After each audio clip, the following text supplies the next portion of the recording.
Yeah, the governor of Delaware shut us down. Tuesday at 8 o'clock, we're going to practice social distancing.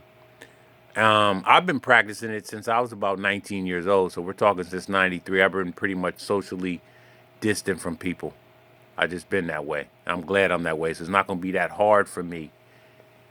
Except I will say this is the first time I'm experiencing quote unquote cabin fever without the option of having a chick next to me to help me pass the time. Okay? But that ain't what this video is about at all.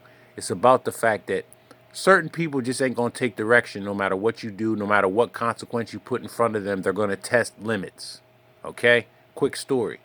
When I was about 9 years old, they brought these rival breakdance crews down from New York to Wilmington in Rodney Square, which is like the plaza where the buses meet. They set the stage up, and Rodney Square is close to Wilmington's outskirts of the city. It's close enough that you can actually walk if you don't have a car. So you can walk from the east side of Rodney Square. You can walk from the west side of Rodney Square because that's where the buses are. So they want you, if you don't have a car, they want you to be able to get to the central hub pretty easily. So it's pretty centrally located.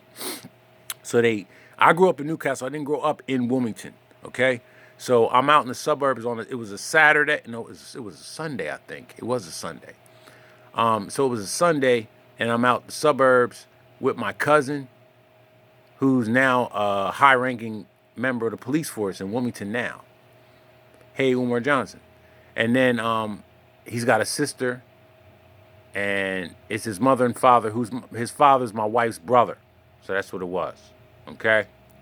So the four of us, my aunt, my uncle took all four of us up to go see the breakdancers. And when they set the stage up, they said, don't run up on the stage. We don't have the safety barricades. We don't want anybody to get hurt. It's a safety issue. Don't run up on the stage. Well, I can't remember what caused the emotions to rise high.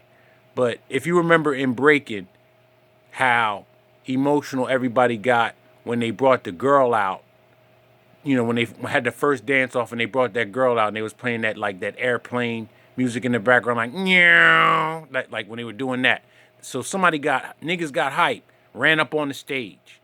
They calmed them down, told them, hey, we can't have you running up on the stage like this. Please don't do this. It's a safety issue. And then a little boy who was actually younger than me at the time, I was about 9 years old.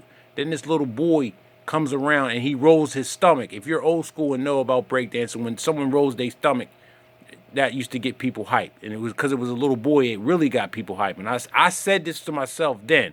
When I saw him lift his shirt up and I saw them niggas go crazy like that, I said, oh, they going to run up on the stage again. They ran up on the stage again.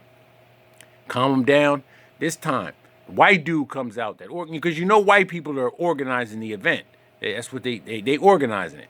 So the white dude comes up, he's nice, like, hey, we want to keep y'all entertained. We brought it down to to entertain you. I don't want to say you people because he didn't mean it like that, but to entertain you people, and we can't have you running up on the stage like that. Please, if you run up on the stage again, we're going to be forced to cancel the event. What do you think happened? Them niggas tested limits, and the event was canceled. So I went home, told my mom what happened, and you know what she said? See? That's exactly why white people don't want niggas coming to nothing that they have. You can't argue that. And my father, who was a police officer himself, high ranking, pretty high, and not as high as my cousin is now, but he was high. And he used to work when he was doing foot patrol. He used to take extra jobs all the time at basketball games, and that was a bonding experience me and my dad did have. I want to say we didn't have any, but yeah, when he would take me to the basketball games and stuff, and we would see AJ English, who actually went on to have a NBA career. I don't know how good it was, but if you look up AJ, not Alex English, AJ English, he's from Delaware, and we would go to his games, and there would always be niggas fighting and shit like that. My pop would have to go restore order and stuff like that. And he's got this saying that goes, niggas and flies, two things I despise.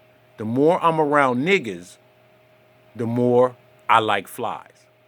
So I'm not saying my parents raised me to not like black people, but they basically raised me to know niggas are going to be niggas. And you're better off avoiding crowds of them. if you want to keep your health and your sanity. Like you talk about crowds of niggas now, this is going to be about testing limits like them niggas did at the breakdancing competition. They tested limits. What's going to happen is you've already been told you got to stay in your house. Well, I'm going to see if you got to go in your house at 8 o'clock. Well, I'm going to see if I'm walking around at 9:30, what'll happen. It's going to be, well, I'm going to see 10 o'clock, or I'm going to do some other shit. I'm going to be smoking weed, walking down the street, or there's going to be some limit testing that's going to result in something that isn't going to be good. Now, you mark my words on that shit.